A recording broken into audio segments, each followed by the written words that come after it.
SP पर्यंत तंबी दिलेली आहे। एसपीच्या अंगावर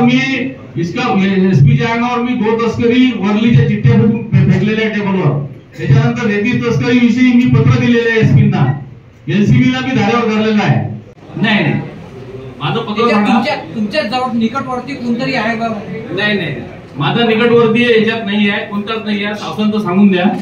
दुसरी गोष्ट, माझ्याकडे झिरो रॉयल्टीची आपल्या जिल्ह्यात परवानगी नाही आहे, झिरो रॉयल्टीची परवानगी नाही आहे, परंतु नागपूरमध्ये आहे, बाकी ठिकाणी आहे।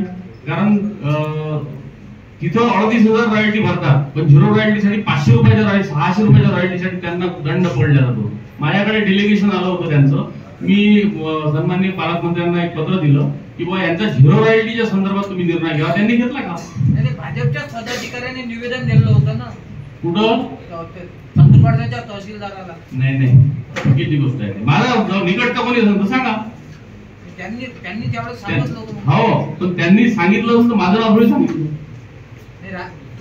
माझं पत्र निकटवर्ती आहे म्हणजे कोणतं? नाही, चुकीची गोष्ट आहे। तुम्ही मला त्याचं निकटवर्ती नाव सांग ना, मी बसलो त्यासाठी इथं। एसपी पर्यंत तंबी दिलेली आहे। एसपीच्या अंगावर मी गो तस्करी वरलीच्या चिठ्ठ्या फेकलेल्या आहे टेबलवर। त्याच्यानंतर रेती तस्करी विषयी मी पत्र दिलेले आहे एसपींना, एलसीबीला मी धाऱ्यावर धरलेला आहे। गुटखा बंदीसाठी मी माझ्या मतदारसंघात, तुम्ही तिकडे काही करा, माझ्या मतदारसंघात नाही पाहिजे।